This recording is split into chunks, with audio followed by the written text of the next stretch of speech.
or Matty Ice? Oh, I'm clearly it's going to be Matty Ice, and for a couple reasons. One, when you look at the standings, obviously the Atlanta Falcons are a game behind the New Orleans Saints. It's clearly anyone's game between the Saints, Falcons, and the Carolina Panthers, which is great for the National Football League.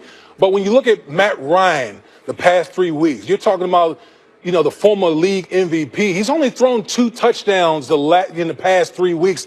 That's not going to cut it if you're going to go up against Drew Brees and that Saints offense down in the Super Bowl. That place is loud. They're going to be fired up, especially after all the chatter that was going on the last time they played. He's going to have to step up his game, and I'm talking about Matt Ryan, and put up points. Because when you look at everything else, as far as the Falcons are concerned, they have the defense, the top ranked. They have a top 10 defense. Their rushing attack is top 10. But where they're coming up short is at the quarterback position is scoring points. You wouldn't expect that out of Matt Ryan. So he's going to have to step his game up big time to beat Drew Brees down there in New Orleans.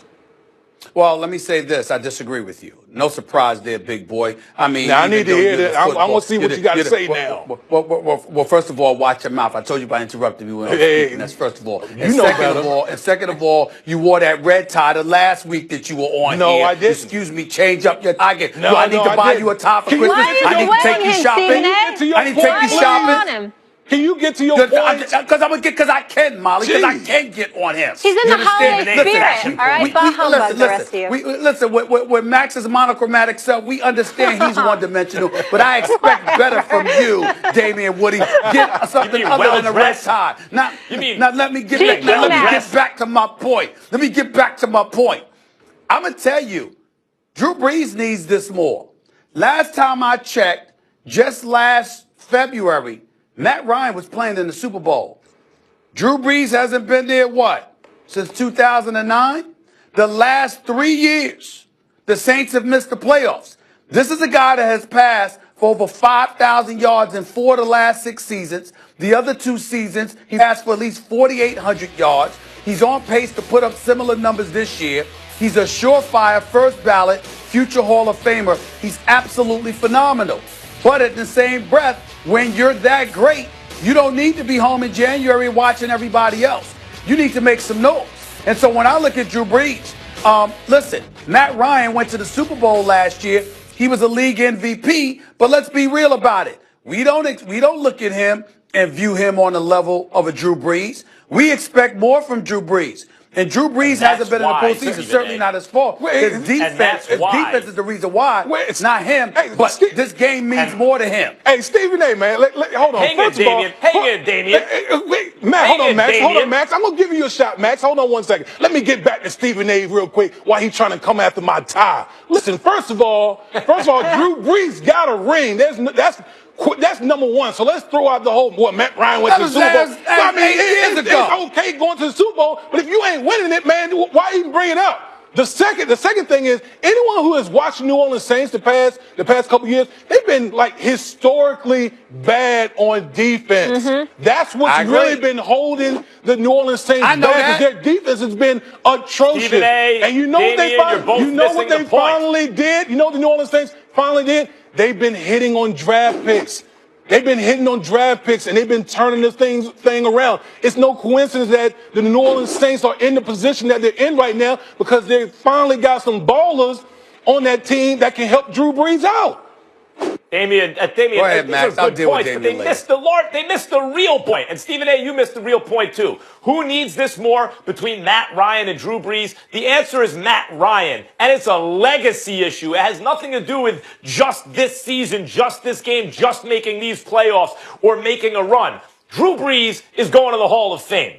Drew Brees is one of the all-time greats. But nothing he can do from here on out is going to move him ahead of Aaron Rodgers. I don't care if he winds up with 2 or 3 and Aaron Rodgers winds up with 1. Nothing's going to move him ahead of Tom Brady. Nothing's going to move him ahead of Peyton Manning. And those are his contemporaries. And he is in that group. Those have been the special quarterbacks of the last generation or two by football standards, 10, 15 years in a generation.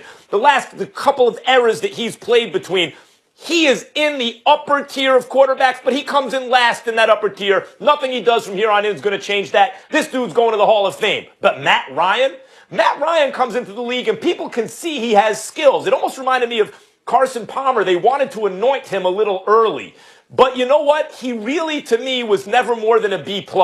He's a real good second-tier quarterback, not in that Drew Brees, Peyton Manning, Tom Brady, Aaron Rodgers level. You know, last year he got there. Shanahan and a great offense and Julio Jones and all these guys, and he gets to that elite level. He wins the league MVP. He has a monster statistical season. He gets to the Super Bowl, where he blows it, by the way, along with the coaching staff in a game that they should have won.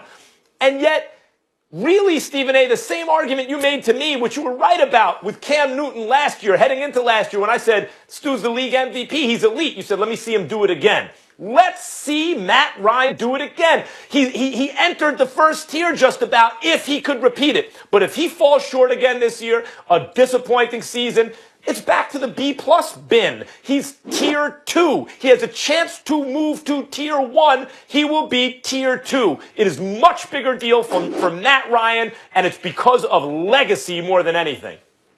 We look at the Atlanta Falcons, and they've been a relative disappointment this year, even though they're still in the thick of things. We expected more from them with Devontae Freeman and Tevin Coleman, with Julio Jones being the best receiver in football, or one of the top two. We expected more from them. They've disappointed, and when they disappoint you collectively. I think when you look at Atlanta, you look at Steve Sarkisian as your rookie offensive coordinator, and just like it took them at least a season to get acclimated when Shanahan was there a couple of years ago before they got things going, some believe it's going to take the same with Sarkisian and Matt Ryan to get it together, and this year was that learning curve period for the both of them. When I look at New Orleans, you still have Sean Payton, you still have Drew Brees, you have continuity on the offensive side of the ball because you have those two individuals that are spearheading things, and they've missed the playoffs the last 3 years. I know, Damian, it's because of their defense primarily, because everything has been thrusted on the shoulders of Drew Brees. But what I'm saying is, at some point in time, as Max alluded to earlier in this year,